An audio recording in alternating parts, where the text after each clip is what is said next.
Bonjour à tous et bienvenue dans la Batcave pour l'unboxing et le test review pour Star Wars Shatterpoint de Princesse Leia.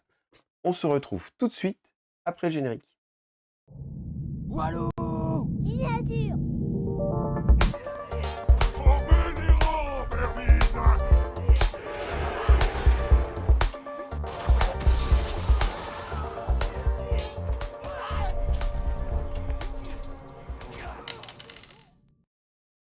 Et pour m'accompagner, c'est Benjamin qui est avec moi. Salut Benjamin. Salut à tous, salut Olo. Alors, je tiens d'avant tout à remercier Asmodée qui m'a envoyé ce pack et qui nous permet de vous le présenter aujourd'hui. Voilà, c'est une vidéo sponsorisée. C'est un pack en plus qui est un peu particulier parce que là, clairement, en termes de fluff et en termes d'âme, même si on ne joue pas à Shatterpoint, c'est un pack qui peut faire envie, tout simplement parce qu'on a la princesse Leia avec Anne et Luke en Stormtrooper, et franchement, c'est trop cool. Bon, est-ce que tu peux nous parler rapidement de ce pack en termes de fluff, Benjamin? Bah, là, pour ceux qui sont fans de la trilogie, ils vont reconnaître l'épisode où Luke et Anne vont sauver la princesse. Donc on va avoir Leia en principal, Et ça, c'est quand même Luke, assez étonnant. oui, Luke en secondaire et Han Solo et Chewie en support. Donc, comme vous voyez, eh bien, on ouvre rapidement le pack. Comme d'habitude, on a les cartes tactiques qui sont ici. Je vais vous présenter rapidement le pack de grappes. Ce qui est intéressant sur Shatterpoint, c'est que bon, on a à chaque fois qu'une seule grappe, une grosse grappe qui a l'air assez facile. Finalement, les figurines sont, même pour les derniers modèles, assez faciles à monter, suffisamment détaillées avec certaines parties, mais globalement, assez facile. Ce que j'aime beaucoup en fait sur cette grappe notamment, mais qu'on voit aussi sur l'image, c'est cette petite grille. C'est-à-dire qu'on voit la partie de la grille que la princesse elle commence à dézinguer pour après Ah se oui, faufiler et se retrouver un petit peu piégé à nouveau. Et il serait dans la mort, grosse poubelle là. voilà, et il serait mort sans l'intervention évidemment du réel héros de la galaxie, c'est-à-dire R2D2. Donc on a ici les cartes et eh bien on va vous présenter notamment le profil de la princesse Leia. Est-ce que tu peux nous en parler, s'il te plaît? Alors c'est un très bon profil pour les rebelles. Donc au niveau des points de vie, c'est du classique 9-3. Du 9-3 pour la défense à la 5D distance, 4D au corps à corps. Elle a une capacité tactique qui va permettre pour les autres personnages rebelles et spy, je dis bien autres personnages parce que ça marche pas sur elle, de pouvoir se faire un petit mouvement et de gagner un cœur. Donc une petite défense en plus, c'est cool. Ouais, Ensuite, on va avoir une capacité qui va permettre. Alors là, c'est assez particulier parce qu'en fait, on va choisir Leia et un autre personnage, quelle que soit la distance. Soit Leia ou cet autre personnage fait un soin, et selon qui on choisit, celui qui reste va pouvoir faire un mouvement. donc en fait, il y en a Donc un là, qui va c'est avoir un un choix fait. soin, un qui va avoir un mouvement. C'est quand même une Ah, boîte à outils assez intéressante, quoi. c'est ça. On choisit qui le fait, donc. Ensuite, au niveau de sa première innée, c'est très fort parce qu'elle a un Sharp Trooper 2, donc si elle fait un focus, elle a 3D, Ouais, et si elle c'est fait très une fort. action de focus, comme Django, elle peut faire un petit mouvement. Enfin, Django, c'est un jump, mais elle peut se déplacer après avoir fait un focus. Donc c'est pas une action de mouvement perdue, on va dire. D'accord, donc c'est en fait, tu fais ton focus, ça te permet de te déplacer, ce qui fait qu'en fait, entre guillemets, tu as le tireur d'élite gratuit sur ton personnage, quoi.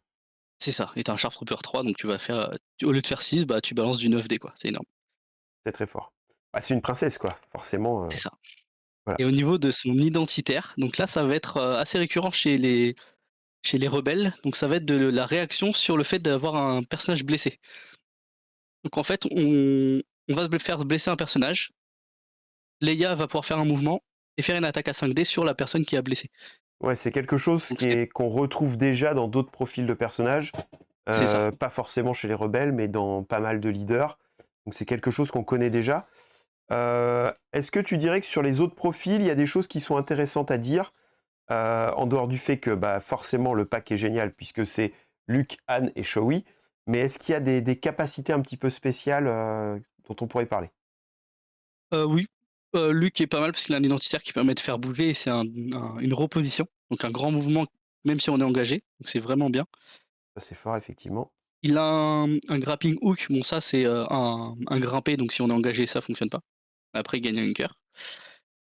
Il a une et là, il a une chose qui permet de faire relancer les dés, aux Rebelle Alliance ou Spy à 3 s'ils ont un hunker. Donc avec Leia, ça marche bien parce qu'on met des hunkers.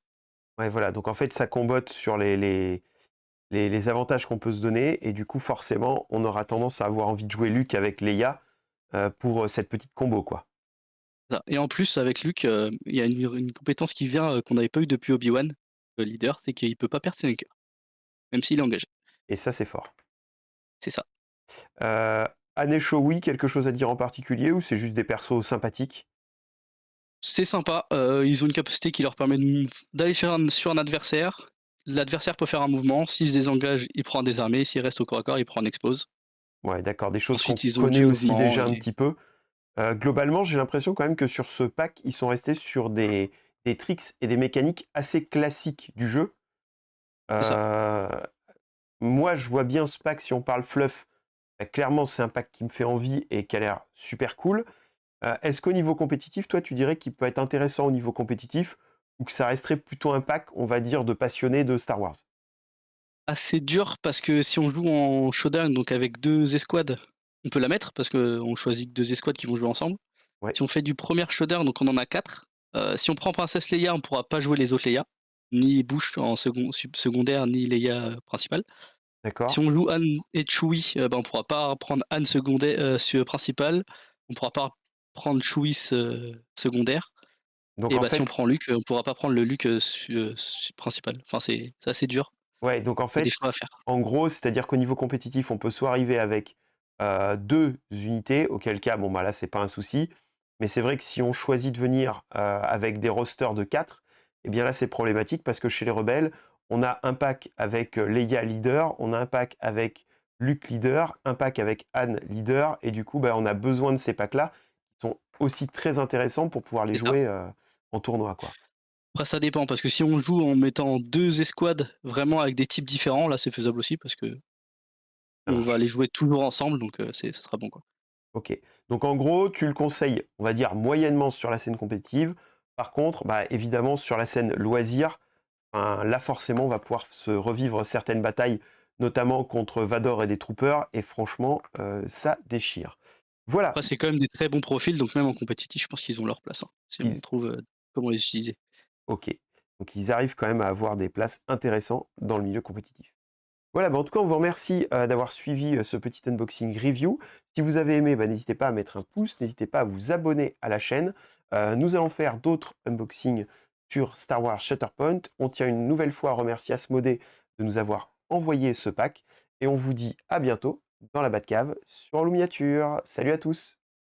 Salut!